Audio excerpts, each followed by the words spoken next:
തൃശ്ശൂരിലെ ജനവിധിയെ നാം ആഴത്തിൽ പരിശോധിക്കേണ്ടതാണ്. കേരളത്തിൽ മറ്റു 19 മണ്ഡലങ്ങളിലും സംഭവിച്ചതുപോലെയുള്ള ഒരു വിധിയെഴുത്തല്ല തൃശ്ശൂരിൽ കണ്ടത്. മറ്റു 19 മണ്ഡലങ്ങളിലും രാഷ്ട്രീയ സ്വഭാവമുള്ള വിധിയെഴുത്താണ് കണ്ടത് എങ്കിൽ തൃശ്ശൂരിലെ NDAയുടെ വിജയം രാഷ്ട്രീയ സ്വഭാവമുള്ളതല്ല എന്ന് മനസ്സിലാക്കേണ്ടതുണ്ട്. പിന്നെ അവിടെ എന്ത് ഘടകമാണ് പ്രവർത്തിച്ചത്? നിശ്ചയമായും ഉറപ്പിക്കാൻ കഴിയും, ഈ ജനവിധിയുടെ സൂക്ഷ്മാംശങ്ങൾ പരിശോധിക്കുമ്പോൾ തൃശ്ശൂരിൽ വിജയിച്ചത് രാഷ്ട്രീയ സമവാക്യങ്ങളല്ല, പകരം BJPയുടെ NDAയുടെ സോഷ്യൽ എഞ്ചിനീയറിംഗ് വൈദഗ്ധ്യമാണ് എന്ന്. അതിൻ്റെ വിശദാംശങ്ങളിലേക്ക് നമുക്ക് വരാം. ഈ തെരഞ്ഞെടുപ്പിൽ ഏറ്റവും കനത്ത തിരിച്ചടി ഉണ്ടായത് ആർക്കും സംശയമില്ല K. മുരളീധരന് തന്നെയാണ്. ഒരാൾ അങ്ങേയറ്റം പരാജിതനാകുമ്പോഴാണ് അയാളെ പരാജയപ്പെടുത്തിയ സാഹചര്യങ്ങളെ സംബന്ധിച്ച മൂർത്തമായ വ്യക്തമായ കാഴ്ചപ്പാട് അദ്ദേഹത്തിന് ഉണ്ടാവുക. മുരളീധരൻ്റെ പ്രതികരണം തൃശ്ശൂരിൽ എന്ത് സംഭവിച്ചു എന്നതിന് രാഷ്ട്രീയ കേരളത്തിന് മുന്നിലേക്ക് വെച്ചിരിക്കുന്ന നല്ല കണ്ണാടിയാണ്. അതിൽ K. മുരളീധരൻ പറഞ്ഞൊരു കാര്യമുണ്ട്. ന്യൂനപക്ഷ വോട്ടുകൾ സ്വാഭാവികമായും UDFന് കിട്ടും എന്ന് കരുതിയെന്ന്. ഇതിൽ K. മുരളീധരൻ ഉദ്ദേശിക്കുന്ന ന്യൂനപക്ഷം നാം സാമ്പ്രദായികമായി പറയുന്ന മുസ്ലിം ന്യൂനപക്ഷമല്ല, അത് ക്രിസ്ത്യൻ വിഭാഗമാണ്. ആ വിഭാഗത്തിൻ്റെ വോട്ട് കിട്ടുമെന്ന് UDF ഉറപ്പിച്ചിരുന്നു. അതപ്പാടെ ഒലിച്ചുപോയി സുരേഷ് ഗോപിയുടെ പോക്കറ്റിലേക്ക് എന്നാണ് K. മുരളീധരൻ പറഞ്ഞത്.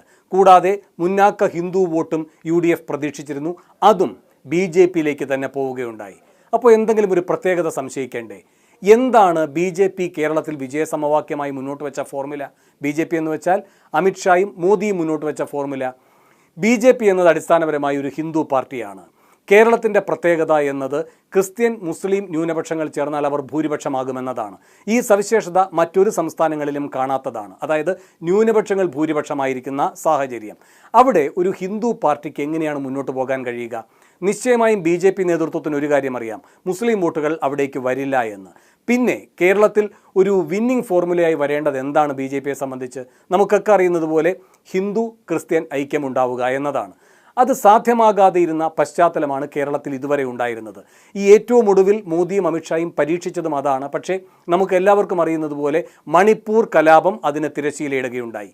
ഇങ്ങനെയാണ് നാം കരുതിയത്. പക്ഷേ ഇതേ ഘടകങ്ങൾ തൃശ്ശൂരിലും കോൺഗ്രസിന് UDFന് അനുകൂലമായി പ്രവർത്തിക്കേണ്ടതായിരുന്നു. അവിടെ എന്തുകൊണ്ട് അതങ്ങനെ പ്രവർത്തിച്ചില്ല? മുരളി പറയുന്നത് പോലെ അവർ ഉറപ്പിച്ചിരുന്ന വിഭാഗം, പ്രത്യേകിച്ച് ക്രിസ്ത്യൻ ന്യൂനപക്ഷം, എങ്ങനെ സുരേഷ് ഗോപിയിലേക്ക് പോയി? അതാണ് ഒരു കടങ്കഥ പോലെ തോന്നിക്കുന്ന തൃശ്ശൂരിലെ ചോദ്യം.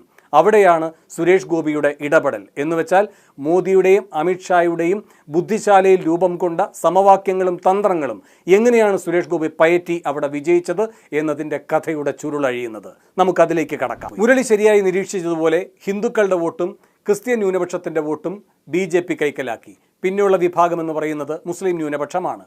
അവരുടെ വോട്ട് ചിതറിപ്പോയി എന്ന് വെച്ചാൽ സുനിൽകുമാറിലേക്കും മുരളിയിലേക്കും ചിതറിപ്പോയി. അങ്ങനെ വന്നപ്പോൾ ഈ രണ്ട് ഏകീകരണങ്ങൾ, ഹിന്ദു ക്രിസ്ത്യൻ ഏകീകരണങ്ങൾ ഒറ്റയടിക്ക് BJPയിലേക്ക് പോയതോടുകൂടി സ്വാഭാവികമായും സുനിലിനായാലും മുരളീധരനായാലും എല്ലാ സാധ്യതകളും അടഞ്ഞു. ഇതെങ്ങനെ സംഭവിച്ചു എന്നതാണല്ലോ നാം ഇനി പരിശോധിക്കേണ്ടത്. 2019ലും 2021ലും സുരേഷ് ഗോപി അവിടെ മത്സരിച്ചു. ആദ്യം ലോക്സഭയിലേക്ക്, പിന്നെ നിയമസഭയിലേക്ക്. 2 ഘട്ടത്തിലും തിരിച്ചടിയാണ് നേരിട്ടത്. ആ സമയത്ത് സുരേഷ് ഗോപി എന്ത് ചെയ്തു? ഈ അമേഠിയിൽ സ്മൃതി ഇറാനി ചെയ്തതുപോലെ തന്നെയായിരുന്നു. 2014 സ്മൃതി ഇറാനി തോറ്റു. പക്ഷേ അവിടെ തന്നെ സ്മൃതി ഇറാനി താമസമുറപ്പിച്ചു, കേന്ദ്രമന്ത്രിയാക്കി രാജ്യസഭയിലൂടെ നരേന്ദ്രമോദി. എന്നിട്ട് ആ മണ്ഡലം പിടിക്കാനായി ചുമതലപ്പെടുത്തി. അവരത് നേടിയെടുക്കുകയും ചെയ്തു. ഇത്തവണ അടിപതറിയെങ്കിലും. എന്ന പോലെ 2019 തോൽവി അറിഞ്ഞതിന് ശേഷം സുരേഷ് ഗോപി എന്തായാലും തൃശ്ശൂർ വിട്ട് തിരുവനന്തപുരത്തേക്ക് പോയില്ല. അദ്ദേഹം തൃശ്ശൂരിൽ താമസമാക്കി. 2021 നിയമസഭാ തെരഞ്ഞെടുപ്പിലും മത്സരിച്ചു, അടിപതറി. പക്ഷേ അപ്പോഴും അദ്ദേഹം അവിടെ തന്നെ തുടർന്നു. അതിനുശേഷം അദ്ദേഹം ചെയ്തത് നാം ശ്രദ്ധയോടുകൂടി പരിശോധിക്കണം. പ്രബലമായ 2 സമുദായങ്ങളുടെയും ഇഷ്ടത്തോഴനായി മാറുകയായിരുന്നു സുരേഷ് ഗോപി. ഹിന്ദു വിഭാഗങ്ങളുമായി നല്ല ബന്ധം, ക്രിസ്ത്യൻ വിഭാഗങ്ങളുമായി നല്ല ബന്ധം. ഇപ്പോൾ ക്രിസ്തീയ പുരോഹിതന്മാരുമായി നിരന്തരം അദ്ദേഹം സമ്പർക്കത്തിലായിരുന്നു. കൂടാതെ ദേവാലയങ്ങൾ സന്ദർശിക്കുക, അതുപോലെ തന്നെ ക്ഷേത്രങ്ങൾ സന്ദർശിക്കുക, ഇതെല്ലാം ചെയ്തു. പക്ഷേ അപ്പോഴും ഒരു തനി സംഘപരിവാർ പ്രവർത്തകൻ എന്ന പ്രതീതി ഉണ്ടാകാതിരിക്കാൻ അദ്ദേഹം എന്ത് ചെയ്തു? ബുദ്ധിപൂർവ്വം അദ്ദേഹം മുസ്ലിം ദേവാലയങ്ങളും സന്ദർശിച്ചു. എന്നു മാത്രമല്ല അവിടെ നോമ്പുതുറയിലടക്കം പങ്കെടുക്കുകയും ചെയ്തു. സിനിമാ രംഗത്തെ സഹപ്രവർത്തകനായ KV ഗണേഷ് കുമാർ അറിഞ്ഞോ അറിയാതെയോ ആ ചിത്രം സഹിതം പുറത്തുവിടുകയും ചെയ്തു. ആ ഘട്ടത്തിൽ സുരേഷ് ഗോപി പറഞ്ഞത് എല്ലാവരുടെയും ഓർമ്മയിൽ ഉണ്ടാകും. അദ്ദേഹം പറഞ്ഞത് എന്താണ്?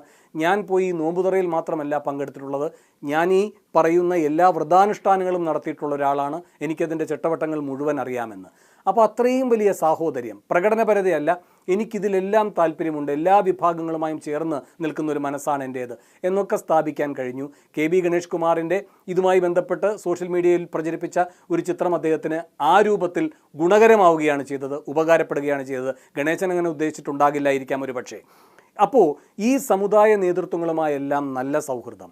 പിന്നെ നാം കണ്ടതാണ് ഈ തിരഞ്ഞെടുപ്പിന് തൊട്ടു മുമ്പ് ലൂർദ് പള്ളിയിലെത്തി അവിടെ മാതാവിന് കിരീടധാരണം ഒക്കെ നടത്തുന്നത്. എല്ലാവരും ശ്രദ്ധിച്ചൊരു കാര്യമുണ്ടാകുമല്ലോ, ഈ പറയുന്ന നിശബ്ദ പ്രചാരണത്തിൻ്റെ ദിവസം സുരേഷ് ഗോപി തൃശ്ശൂരിലായിരുന്നില്ല എന്ന്. അദ്ദേഹം പാലായിലായിരുന്നു. പാലായിലെ സമുദായ നേതൃത്വങ്ങളുമായെല്ലാം അദ്ദേഹം അന്ന് ആശയവിനിമയം നടത്തി. തിരിച്ചിറങ്ങി വന്നപ്പോൾ മാധ്യമപ്രവർത്തകർ പലവരും ശ്രമിച്ചു, എന്താണ് ആശയവിനിമയം നടത്തിയത്, എന്തൊക്കെ കാര്യങ്ങളാണ് സംസാരിച്ചത്, എന്തുകൊണ്ടിന്ന് തൃശ്ശൂരിലില്ലാതെ പോയി. പക്ഷെ നിങ്ങൾ ഓർക്കുന്നുണ്ടോ എങ്ങനെയായിരുന്നു സുരേഷ് ഗോപിയുടെ പ്രതികരണമെന്ന്? ഒരക്ഷരം പറഞ്ഞില്ല. എന്ന് വെച്ചാൽ അരമന രഹസ്യങ്ങൾ അങ്ങാടിപ്പാട്ടാക്കാൻ ഒരു ഘട്ടത്തിലും സുരേഷ് ഗോപി തയ്യാറായിട്ടില്ല. അപ്പോൾ അങ്ങനെ ഒരു വിശ്വാസം സുരേഷ് ഗോപിയുമായി ബന്ധപ്പെട്ട് ക്രിസ്ത്യൻ സമുദായ നേതൃത്വത്തിന് ഉണ്ടായി. തൃശ്ശൂരിലായാലും പല ഈ പറയുന്ന വിഭാഗങ്ങളുടെയും ആസ്ഥാനമായിട്ടുള്ള കോട്ടയത്തായാലും അങ്ങനൊരു വിശ്വാസ്യത ഉണ്ടാക്കിയെടുത്തു. ഇവിടെ പ്രധാനമായും ശ്രദ്ധിക്കേണ്ട മറ്റൊരു കാര്യമുണ്ട്. ജനുവരി മാസത്തിൽ ആദ്യം 3-ാം തീയതി മോദി വരുന്നു. അതിൻ്റെ പ്രത്യേകത ഞാൻ വഴിയേ പറയാം. അതിനുശേഷം ഉടനെ തന്നെ വീണ്ടും മോദി എത്തുന്നുണ്ട് തൃശ്ശൂരിലേക്ക്. ആ തീയതിയും കൂടെ ഞാൻ പറയാം. ജനുവരി 17-ാം തീയതി ഗുരുവായൂരിലാണ് മോദി അന്ന് എത്തുന്നത്. എന്തിനായിരുന്നു? സുരേഷ് ഗോപിയുടെ മകളുടെ വിവാഹ ചടങ്ങിൽ പങ്കെടുക്കാൻ. ഇതിനു മുൻപ് എപ്പോഴെങ്കിലും അങ്ങനെ ഒരു സ്ഥാനാർത്ഥിയുടെ മകളുടെ വിവാഹ ചടങ്ങിൽ പങ്കെടുക്കാനൊക്കെ കാർമ്മികനായൊക്കെ നിൽക്കുന്ന മോദിയെ കണ്ടിട്ടുണ്ടോ? അംബാനിയുടെയും അദാനിയുടെയും ഒക്കെ മക്കളുടെ കാര്യത്തിലകത്തും അത്തരം സൽക്കാരങ്ങളിലും വിവാഹ പരിപാടികളിലുമൊക്കെ മോദി പങ്കെടുക്കുന്നത് നാം കണ്ടിട്ടുണ്ടാകാം. പക്ഷേ ഇങ്ങനെ ഒരു കാര്യം നാം കണ്ടിട്ടില്ല. അതുവഴി എന്താണ് ഊട്ടിയുറപ്പിക്കപ്പെട്ടത്? അതായത് മോദിയുമായി സുരേഷ് ഗോപിക്ക് ഒരു വ്യക്തിപരമായ റാപ്പോയുണ്ട്.